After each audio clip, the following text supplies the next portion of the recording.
எங்கும் கிளைகள் கொண்ட Annamal institute of hotel management and hospital management படிப்பில் சேர்வதற்கான அட்மிஷன் நடைபெறுகிறது.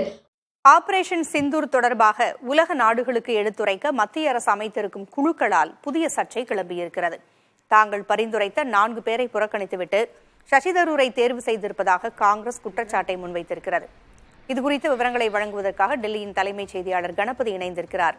கணபதி, காங்கிரஸ் கொடுத்த அந்த 4 பேரை புறக்கணித்துவிட்டு சசி தரூரை தேர்வு செய்திருக்கிறது மத்திய அரசு. இதுகுறித்து என்ன விளக்கம் அளித்திருக்கிறார்கள்? வெளிநாடுகளுக்கு நாடாளுமன்ற உறுப்பினர்களின் குழுக்களை அனுப்ப முடிவு செய்த போது பல்வேறு கட்சிகளை அணுகி மத்திய நாடாளுமன்ற விவகாரத்துறை அமைச்சர் கிரண் ரிஜிஜு உங்கள் கட்சி சார்பாக இந்த குழுக்களிலே பங்கேற்க எம்பிக்களின் பெயர்களை பரிந்துரை செய்யுங்கள் என கோரிக்கை வைத்திருந்தார். அதன்படியே காங்கிரஸ் கட்சி மக்களவை உறுப்பினர் கௌரவ் கோகோய் மற்றும் முன்னாள் மத்திய அமைச்சர் ஆனந்த் சர்மா ஆகியோர் பெயர்களை பரிந்துரைத்திருந்தது. ஆனால் மத்திய அரசோ காங்கிரஸ் கட்சி சார்பாக சசி தரூரை தேர்ந்தெடுத்து ஒரு குழுவுக்கு தலைவராக நியமித்திருக்கிறார்கள். இதற்கு காரணம் என்ன என்று அரசு கூறியிருக்கும் விளக்கம் என்னவென்றால், சசி தரூர் முன்னாள் தூதரக அதிகாரி, ஐநா பணியாற்றிய அனுபவம் உள்ளவர். அந்த அளவுக்கு ஐநாவிலே இருந்ததால் வெளிநாடுகளிலே உள்ள தூதர்கள் ஆகியோருடன் அவருக்கு பரிச்சயம் அதிகம். அதே போலவே அவர் முன்னாள் மத்திய அமைச்சராகவும் இருந்தவர். இணையமைச்சராக இருந்தபோது இந்த துறையிலே நல்ல அனுபவம் கொண்டிருக்கிறார். ஆகவே அவரை தேர்ந்தெடுத்திருக்கிறோம். அதே போல முன்னாள் மத்திய இணையமைச்சரான சல்மான் குர்ஷித் தேர்ந்தெடுக்கப்பட்டிருக்கிறார் என அவர்கள் பல்வேறு காரணங்களை தெரிவித்திருக்கிறார்கள். திமுக சார்பாக திமுகவின் நாடாளுமன்ற குழு தலைவரான கனிமொழி ஒரு குழுவுக்கு தலைவராக நியமிக்கப்பட்டிருப்பதும் உங்களுக்கு தெரியும். திமுக போன்ற கட்சிகளிலே சர்ச்சை இல்லாத நிலையிலே காங்கிரஸ் கட்சியிலே சர்ச்சை ஏற்பட்டிருப்பதற்கு காரணம் என்ன? ஏனென்றால் ஏற்கனவே சசி தரூர் ஆபரேஷன் சிந்தூர் விவகாரத்தில் அரசின் நடவடிக்கைகளை பாராட்டி வருகிறார். பாகிஸ்தானுக்கு தக்க பதிலடி கொடுத்திருக்கிறது என்பதெல்லாம் அவர் தெரிவித்திருக்கும் கருத்துக்களாக இருக்கின்றன. காங்கிரஸ் கட்சியிலே உள்ள பலருக்கு அவரது கருத்துக்களுடன் உடன்பாடு இல்லை. ஏனென்றால் அவர் அரசுக்கு ஆதரவான கருத்துக்களை தெரிவிப்பதாகவும் இது பாரதிய ஜனதா கட்சிக்கு சாதகமாக இருக்கும் எனவும் அவர்கள் நம்புகிறார்கள். இப்படிப்பட்ட சூழ்நிலையிலே தேசியவாத காங்கிரஸ் கட்சி சரத்பவார் பிரிவு சார்பாக சுப்ரியா சூலே ஒரு குழுவுக்கு தலைவராக நியமிக்கப்பட்டிருக்கிறார். அதே போல பாரதிய ஜனதா கட்சியின் கூட்டணி கட்சியான ஐக்கிய ஜனதா தளம் கட்சியை சேர்ந்த சஞ்சய் ஜா ஒரு குழுவுக்கு தலைவராக நியமிக்கப்பட்டிருக்கிறார்.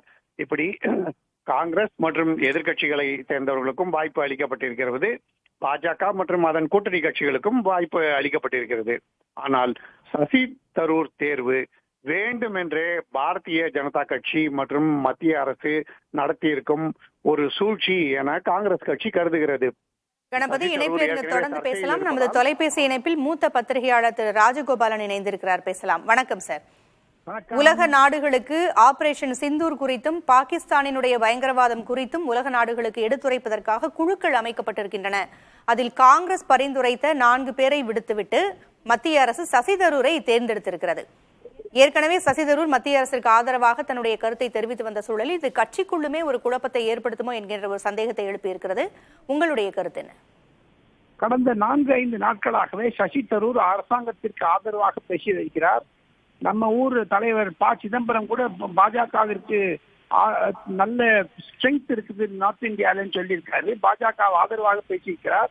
ஆக மொத்தம் பெயரை காங்கிரஸ் கொடுக்காமல் இருந்தது அரசாங்கத்திற்கு. இந்த அனைத்து கட்சி கூட்டத்தில் காங்கிரசிற்கு ராகுல் காந்திக்கு மேலாக படித்தவர், ராகுல் காந்தியை விட நன்றாக அரசியல் புரிந்தவர், மல்லிகார்ஜுன் கர்கேக்கு எதிர்த்து அவர் காங்கிரஸ் தலைவருக்கு போட்டியிட்டதனால் பழி வாங்குகிறார்கள் என்று சசி தரூர் ஆதரவாளர்கள் கூறும் நிலையில் இது காங்கிரஸ் கண்டிப்பாக கொடுத்த 4 பேர்களில் ஆனந்த் சர்மா விட்டு மீதி 3 பேர்கள் போகவில்லை. காரணம் என்ன என்று கேட்டால், கௌரவ் கோகோய் என்று அசாமில் இருக்கக்கூடிய எம்பி அவருடைய மனைவி பாகிஸ்தானுக்கு அடிக்கடி செல்கிறார் என்ற குற்றச்சாட்டை ஹேமந்த விஸ்வ சர்மா அடிக்கடி வைக்கிறார்.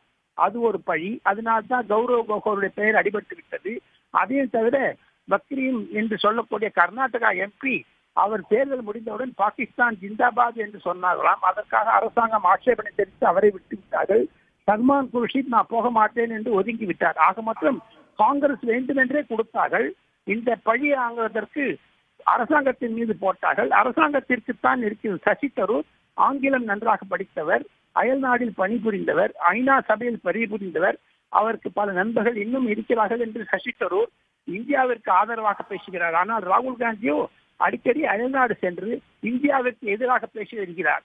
இதை வைத்துக் கொண்டு தான் காங்கிரஸ் தன்னுடைய பெயரில் சசி தரூரை கொடுக்காமல் இருப்பது. காங்கிரஸில் கூட கூட வர நாட்களில் பிளவு ஏற்படும் என்று தான் அரசியல் நோக்கர்கள் தெரிவிக்கிறார்கள்.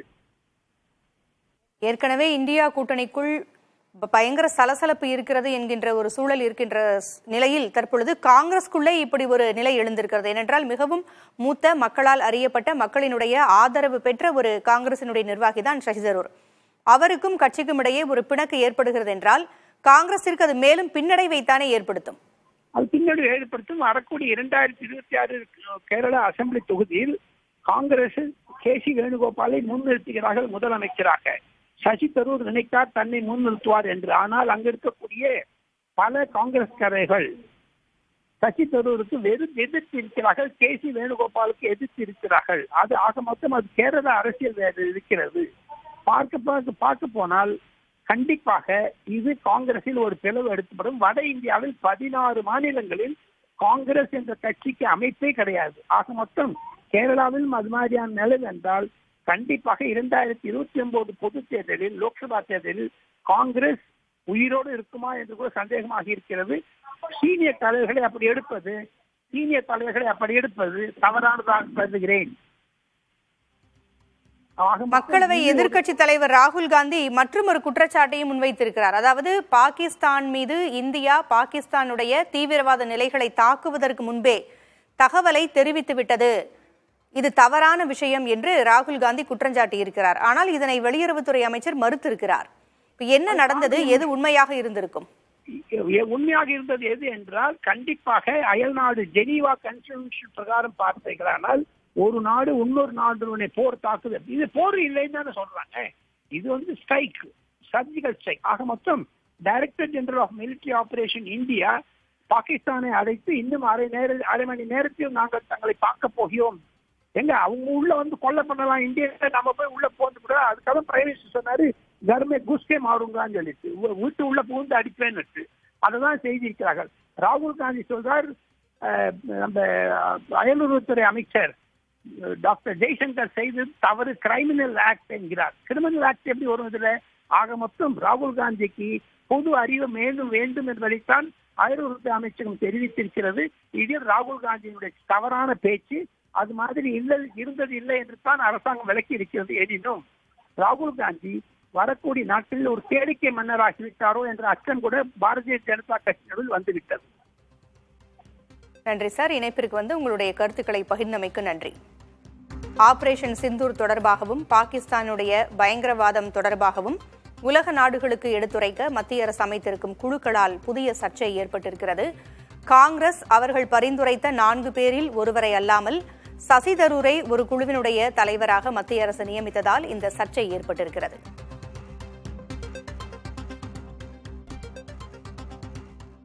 செய்தியாளர் கணபதி இணைப்பில் இருக்கிறார். கணபதி, நமது மூத்த பத்திரிகையாளர் பேசும்பொழுது தாக்கும் முன்பே பாகிஸ்தானிற்கு தகவல் கூறியதாக மத்திய அரசின் மீது ராகுல் காந்தி வைத்த குற்றச்சாட்டிற்கு அவர் ஒரு விளக்கத்தை அளித்தார். இது ராகுல் காந்தியினுடைய தவறான புரிதலைத்தான் காட்டுகிறது என்றவாறும் அவர் கூறியிருந்தார். வெளியுறவுத்துறை அமைச்சர் இதற்கு என்ன விளக்கத்தை அளித்திருக்கிறார்? பாகிஸ்தான் தீவிரவாத முகாம்கள் மீது தாக்குதல் நடத்தப்பட்ட சமயத்திலே அனைத்து கட்சிகளும் இந்த விவகாரத்திலே அரசுக்கு ஆதரவு அளிக்கும் என முடிவு செய்யப்பட்டது. அனைத்து கட்சி கூட்டம் நடைபெற்றது. மத்திய அரசு சார்பாக அனைத்து விவரங்களும் எதிர்கட்சிகளுக்கு தெரிவிக்கப்பட்டது. ஏற்கனவே பஹல்காம் தீவிரவாத தாக்குதல் நடைபெற்ற சமயத்திலிருந்தே அனைவரும் ஒன்றாக செயல்பட வேண்டும் என்று தொடர்ச்சியாக நடவடிக்கைகள் எடுக்கப்பட்டு வருகின்றன.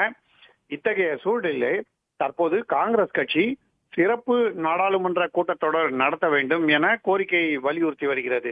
இது தொடர்பாக ராகுல் காந்தி மற்றும் மல்லிகார்ஜுன் கர்கே கடிதங்களை அனுப்பியிருக்கிறார்கள். இருந்த போதிலும் எதிர்கட்சிகளிலே இந்த கருத்திலே ஒற்றுமை இல்லை.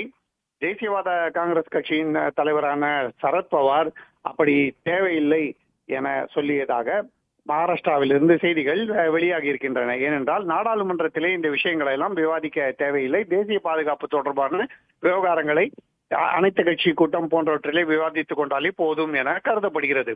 ஆகவேதான் தற்போது ஆரம்பத்திலே அரசுக்கு முழு ஆதரவு என தெரிவித்த காங்கிரஸ் கட்சி தற்போது ஒவ்வொரு விவகாரமாக கேள்விகளை எழுப்பி வருகிறது.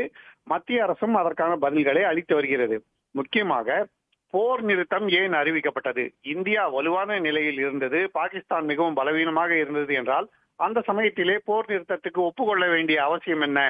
மூன்றாவது நாடின் தலையீடு இருந்ததா? அதாவது குறிப்பாக அமெரிக்க அதிபர் ட்ரம்ப் இந்த விவகாரத்திலே தலையிட்டேன், நான் தான் இந்த போர் நிறுத்தத்தை உண்டாக்கினேன் என அவர் தெரிவிக்கிறார்.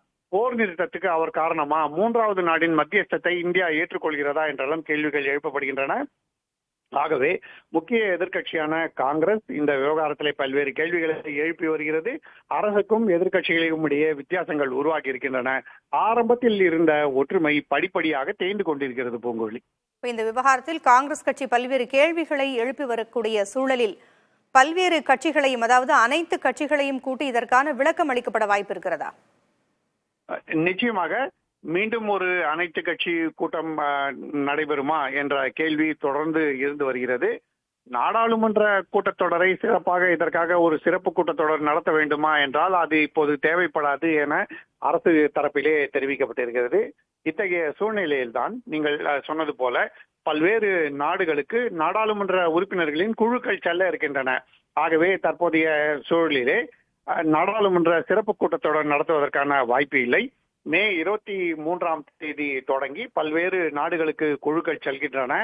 அங்கு இந்தியாவின் நிலைப்பாடு என்ன, தீவிரவாதத்துக்கு எதிராக எத்தகைய நடவடிக்கைகள் எடுக்கப்படுகிறது, ஏன் இந்தியா தீவிரவாதத்துக்கு எதிராக வலுவான நடவடிக்கை எடுக்க வேண்டிய கட்டாயம் ஏற்பட்டது என்பதையெல்லாம் நாடாளுமன்ற உறுப்பினர்கள் வலியுறுத்த இருக்கிறார்கள்.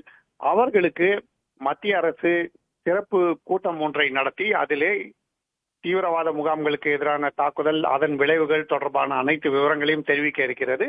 பிறகு அவர்கள் இந்தியாவின் தூதர்களாக செயல்பட்டு பல்வேறு நாடுகளிலே இந்தியாவுக்கு ஆதரவாக கருத்துக்களை வலியுறுத்த இருக்கிறார்கள். இதன் மூலமாக உலக அரங்கிலே இந்தியாவுக்கு ஆதரவாக அபிப்பிராயம் உருவாகும் எனவும் கருதப்படுகிறது. ஆகவேதான் தற்போது உடனடியாக அனைத்து கட்சி கூட்டமோ சிறப்பு நாடாளுமன்ற கூட்டத்தொடரோ நடைபெறுவதற்கான வாய்ப்பு இருப்பதாக தெரியவில்லை. பூங்குழலி, கணபதி இணைப்பில் இருங்க, தொடர்ந்து பேசலாம். நமது தொலைபேசி இணைப்பில் மூத்த பத்திரிகையாளர் ராதாகிருஷ்ணன் இணைந்திருக்கிறார், பேசலாம். வணக்கம் சார்.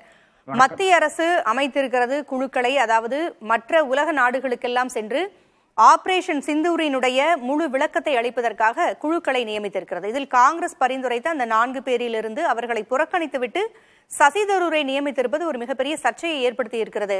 கட்சிக்குள்ளே விரிசல் ஏற்படும் என்கின்ற அளவிற்கு இந்த விவகாரம் சென்று கொண்டிருக்கிறது. உங்களுடைய கருத்து என்ன? இப்போ காங்கிரஸ் கிட்ட ஒரு லிஸ்ட் கேட்டாங்க. அந்த லிஸ்டின் அடிப்படையில் தான் காங்கிரஸ் அந்த 4 பேருடைய அந்த நியமனத்தை உறுதி செய்து அரசாங்கத்துக்கு எழுதியுள்ளது. அப்படி ஒரு லிஸ்ட் கேட்கலன்னா காங்கிரஸ் அப்படி ஒரு லிஸ்ட் கொடுக்க வேண்டிய அவசியம் இல்லை. இது ஒரு பக்கம் இருக்கிறது. இரண்டாவதாக, எந்த அளவுக்கு ஒரு கொச்சையாக காங்கிரஸுடைய தலைமை நடந்தால் அதனுடைய வெளியுறவுத்துறை, அதாவது ஸ்டாண்டிங் கமிட்டி ஆன் எக்ஸ்டர்னல் அஃபேர்ஸுடைய சேர்மன் யாருன்னு பாத்தீங்கன்னா அது சசி தரூர் தான். அப்ப அந்த சசி தரூரை விட்டு பார்க்கின்ற நபர்களை இதுல நியமனம் பண்ண வேண்டிய அவசியம் என்ன, இந்த சஜஸ்ட் பண்ண வேண்டிய அவசியம் என்ன, இந்த 2 கேள்விகள் இருக்கிறது. அதாவது ஆளும் தரப்பும் பாஜக தரப்பும் இது மிக மோசமாக தேசங்களில் அக்கறை இல்லாத ஒரு அளவில் தான் ஹேண்டில் பண்ணியிருக்காங்க. அதே மாதிரி தான் காங்கிரசினுடைய அணுகுமுறை கூட, காங்கிரசினுடைய அணுகுமுறை பெட்டி என்று கூறலாம். அதாவது அந்த ஒரு கட்சிக்கு உச்சிதமான விதத்தில் அவர்கள் ஹேண்டில் பண்ணவில்லை என்று கூறலாம். நிச்சயமாக பாஜகவுடைய அணுகுமுறை நிச்சயமாக தேச நலனுக்கு எதிரான ஒரு விஷயமாகத்தான் நான் கருதுகிறேன். பாகிஸ்தானை தனிமைப்படுத்துகின்ற முயற்சியில் இந்திய அரசு மேற்கொள்கிறது இவ்வாறெல்லாம் என்று இருந்தாலும், இங்கு மற்ற நாடுகளுக்கெல்லாம் விளக்கத்தை அளிப்பதற்கு முன்பாக காங்கிரஸ் கட்சி மற்றும் அனைத்து கட்சிகளுக்குமே ஆபரேஷன் சிந்தூர் குறித்து பல்வேறு விளக்கங்களை அளிக்க வேண்டியிருக்கிறது. ஏனால் இது குறித்து பல்வேறு சந்தேகங்களையும் பல்வேறு கேள்விகளையும் தொடர்ந்து ராகுல் காந்தி எழுப்பிக் கொண்டே இருக்கிறார். அவற்றின் நியாயத்தன்மை எப்படி இருக்கிறது? இவர்களுக்கெல்லாம் விளக்க வேண்டிய அவசியம் இருக்கிறதா? நிச்சயமா இருக்கிறது. அதாவது பாகிஸ்தானை ஏதோ ஐசோலேட் பண்ணுகின்ற முயற்சியாக தோணவில்லை. இது ராகுல் காந்தி ஐசோலேட் பண்ற முயற்சியாகத்தான் பார்க்க வேண்டியதா இருக்கிறது. ஏனென்றால் ஒரு அரசாங்கம் கொஞ்சம் பெரும்பான்மையோடு நடந்து கொள்ள வேண்டும். அரசாங்கம் வந்து இப்படி லிஸ்ட் கோரியதா இல்லையா, அந்த கேள்விக்கு இன்னும் விளக்கம் கிடையாது. அரசாங்கம் கோரியதுனாலதான் நாங்கள் இந்த அவர்களை சஜஸ்ட் பண்ணியிருக்கோம் என்று காங்கிரஸ் கட்சி மிக உறுதியாக கூறியிருக்கிறது. அப்போ அந்த ஒரு விளக்கத்துக்கு, அதாவது என்னுடைய கட்சியிலிருந்து இன்னார்தான் செல்வார் என்று நீங்க கேட்டதன் அடிப்படையில் நான் ஒரு லிஸ்ட் கொடுக்குறேன். அந்த லிஸ்ட்டை தாண்டி நீங்க போக வேண்டிய அவசியம் என்னன்னு எனக்கு புரியல. இது ஒரு பக்கம் இருக்கிறது. நிச்சயமாக காங்கிரஸ் கட்சியை பொறுத்தவரை காங்கிரஸ் கட்சி வந்து இவர் சசி தரூர் காங்கிரஸ் கட்சிக்கு எதிராக செயல்பட்டு கொண்டிருக்கிறார். இல்லை என்றால் கேரளாவில் நடக்கின்ற சில விஷயங்கள் இருக்கிறது. அந்த கேரளாவில் நடக்கின்ற விஷயங்களை ஒட்டித்தான் இந்த விஷயங்கள், இந்த எம்பாரஸ்மெண்ட் வந்து காங்கிரஸ் கட்சிக்கு வருகிறது. இதுல பிரதான காரணம் என்னன்னு பார்த்தீங்கன்னா அருண் இந்த கேசி வேணுகோபாலும் அதே மாதிரி இவர் சசி தரூருக்கும் எதிரான அந்த சண்டையை தான் நான் காண்பேன். வேணுகோபால் வந்து இன்னைக்கு ராகுல் காந்திக்கு மிக அருகில் இருக்கிறார். அதனால அவருடைய மறுப்பு வேறு. சசி தரூர் ரொம்ப டிஸ்டன்ஸ்ல இருக்கிறாரு. அவரும் ராகுல் காந்தியை சந்தித்தார், விளக்கினார். அதன் பிறகு கூட ராகுல் காந்தி வந்து அவருக்கு ஒரு பொறுப்போ இல்லை என்றால் கட்சியில வந்து முக்கியமான பேசக்கூடிய வாய்ப்போ கொடுக்கவில்லை என்று இருக்கிறது. அப்ப காங்கிரஸ் கட்சியை பொறுத்தவரை ராகுல் காந்தியினுடைய அந்த இன்செக்யூரிட்டி இருக்குல்ல, எப்படி நரேந்திர மோடிக்கு இன்செக்யூரிட்டி நம்ம பேசிக் கொண்டிருக்கோம் இல்லையா, அதை விட 13 மடங்கு இன்செக்யூரிட்டி வந்து ராகுல் காந்திக்கு இருக்கிறதாக தான் நாம் பார்க்க வேண்டியதா இருக்கிறது. இது ஒரு பக்கம். இரண்டாவது பக்கம் வந்து இந்த தேச நலனில் அக்கறை இருந்தால் நிச்சயமாக பாஜக 2 இஷ்யூஸ் ஆக்சுவலா. தேச நலனில் அக்கறை இருந்தால் நாடு வந்து நன்றாக பயணிக்க வேண்டும், இந்த பிரச்சனைக்கு பயணிக்க வேண்டும் என்றால் நிச்சயமாக அதுக்கு ஏதுவான நபர்களை போட்டிருப்பார். ஒரு ஹர்ஷ் சிங்கா என்ற அதாவது முன்னாள் IFS ஆபீசரையோ இல்லை என்றால் இந்த தரஜித் சிங் என்ற IFS ஆபீசரையோ போடுறதுக்கு காரணம், இந்த குழுக்களின் பாகமாக போடுறதுக்கு காரணம் என்னவென்றால் இவர்கள் எல்லாம் பாஜகவுக்கு டைஞ்ச கிடைக்கின்ற IFS ஆபீசர்ஸ். இதுக்கு நேர்மாறாக அரசாங்கத்தோடு மட்டும் கிடையாது, நாட்டோடும் கூறுபடுத்துகின்ற எவ்வளவோ முன்னாள் அதிகாரிகள் இருக்கிறார்கள். அந்த அதிகாரிகளை யாருமே வந்து ஒரு குழுவில் நியமிக்கவில்லை. அதே மாதிரி தேஜஸ்வி சூர்யா எந்த அடிப்படையில போறாங்க புரியல. அமெரிக்காவுக்கு போறாரு தலைவர், எமர்ஜென்சி டோர் தொடக்கத்துக்கு தான் நினைக்கிறேன். அப்போ இந்த மாதிரி பல முரண்கள் வந்து இந்த கமிட்டிஸ்ல இருக்கு. நிச்சயமாக சுப்ரியா சூலே அதே மாதிரி கனிமொழி அவர்களை வந்து ஒவ்வொரு குழுவினுடைய தலைவராக நியமிப்பதில் வந்து தாராளமாக அதை வந்து ஒத்துக்கொள்ள வேண்டிய விஷயம்தான், நல்ல விஷயம்தான்.